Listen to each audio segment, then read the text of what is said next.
care. Hi, I'm Dawn Rakes, and I'm going to be talking about hospice care when you're terminally ill.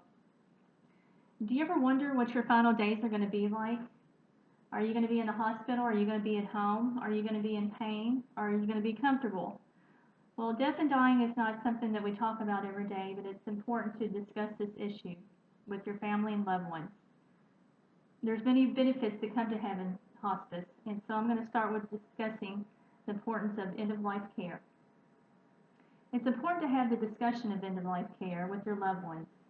We need to talk about whether you're going to die at home or if you're going to die in a facility, according to caring.com. It's also important to talk about funeral arrangements and to have those arrangements made before you pass away.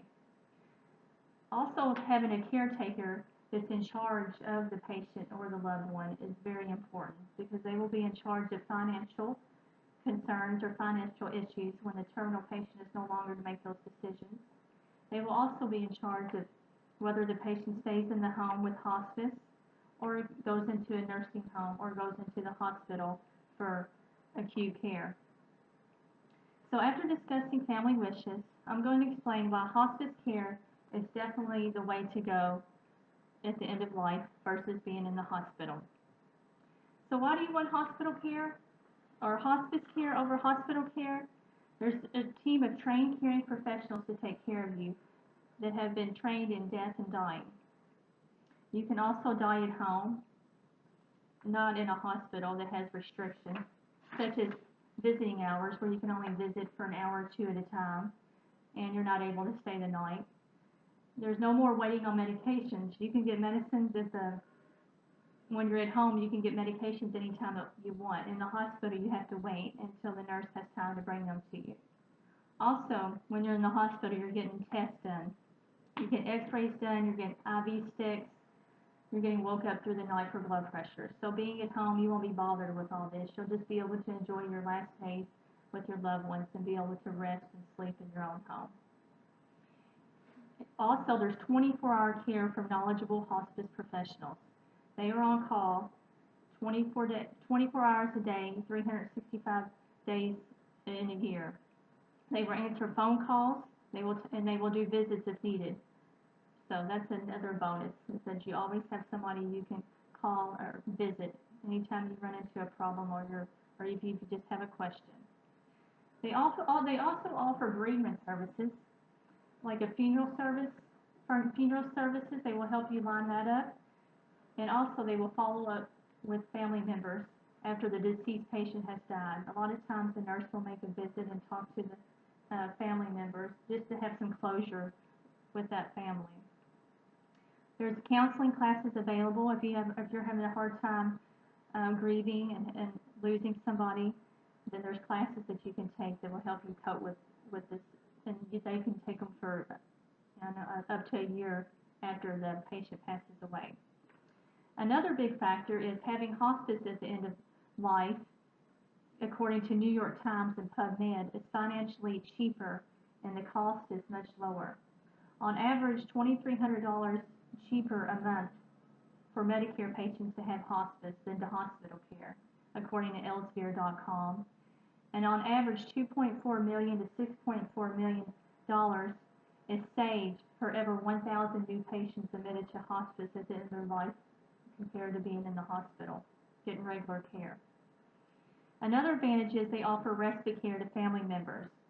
This is care that allows the family members to go out and get a break in the afternoon they can even actually use it up for 5 days. The patient is transferred to the hospital by ambulance and is taken care of by nurses and by regular staff. So now that you see all the benefits of hospice care, I will explain to you how to initiate this for you or your loved one. So to initiate hospice, first you need to let the family member know or the doctor know that you want hospice care. But according to Kaiser Health News, if you're not asked by the doctor if you want hospice, you have a right to ask for hospice yourself, and you can make a referral. And once you do call them, they will come and talk to you about hospice and they will see if you qualify. And if you meet the guidelines for hospice and they determine that you have less than 6 months to live, you will become a patient. If you do live past 6 months, though, you can still be with hospice, but you just have to be recertified by the hospice staff. So after you're educated and you decide that hospice is what you want, the sooner that you get this started, the better the outcomes are for the patient and the family, um, according to NHPC.com.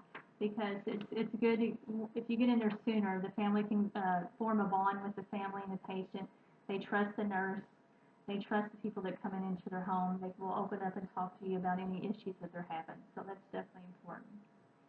Once you have initiated hospice, here are some of the multiple benefits. Uh, benefits that you might see is, according to the MayoClinic.com, is that a patient's needs and comfort are at the top of the list. Not only physical, but psychosocial and spiritual. Hospice tries their best to meet all these needs in a patient, and they're also there to help the family with any problems that they may have also. You have professionals that visit weekly. Nurses will visit up to 5 times a week. If they need to come twice a day, they will. I've had patients that I've seen twice a day for dressing changes or just to get their pain controlled. You have bath aides that visit 2 to 3 times a week, 5 times a week. Sometimes we have patients in bad shape and they don't have anybody to care for them, so the bath aides will come 5 times a week. Social workers will come and help with living wills and financial concerns. Things they might help with is I had a patient, the refrigerator went out and they didn't have the money to store their medication in the refrigerator or to store their food, so they found a donation for a new refrigerator from a local business in town. So that's definitely a benefit. Also, chaplain. Chaplain will come and pray with you or just talk with you and help plan a funeral, or also to help the family start grieving, because a lot of families will grieve before the patient even dies because they know what's coming down the road. Another benefit hospice has is they supply medications, equipment, and supplies. They have medications for pain, anxiety, and nausea, and these are brought to the home. They offer equipment such as beds, bedside tables, walkers, oxygen therapy, breathing treatments. And they offer supplies such as briefs for the patient or any type of dressing changes, or even sometimes lotions or soaps that the patient may need. And this is available as soon as the first day they start with hospice care. Also, volunteers are especially important to hospice. Volunteers are trained through the hospice office. We have a class where they're trained for the day, 8-hour class, and the volunteers will come in just to sit with patients, just to talk to patients, whether you're at home or if you're in a nursing home. They will come in and visit, and they also give family members a break, and will come into the home for 2 to 4 hours, and the family member can get away. And the bereavement services is also offered. They offer a yearly memorial service, and this memorial service remembers any patients that had died within the year, and you get like a candle sent with you and just a picture of the loved one. So that's nice for the family to be able to reflect back during that memorial service. And there's also a dinner with it. So bringing this to a close, I'm going to remind you why hospice is definitely better than hospital care for a terminal patient. In conclusion, as a terminal patient, yes, you do have options. You can die in a cold hospital bed, or you can die in your home with your family by your side holding your hand. So you need to discuss this with your family and discuss this with your loved ones to see what they want. Hospice has many benefits, from trained professionals to supplies to medications. And as far as hospice goes, being a nurse, I've worked in the ICU for 8 years, and I've worked for hospice for 8 years. And there was many times when I worked in the critical care and had patients that were on ventilators and had IV drips, and it actually died in the ICU alone.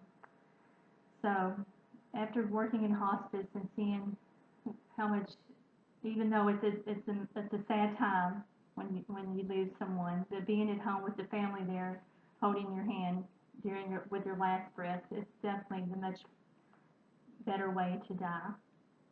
So I hope this has informed you why hospice is the way to go for a patient that's terminally ill or for a loved one. And if you have any questions, you could just email me. Thank you. Well, here's my outline.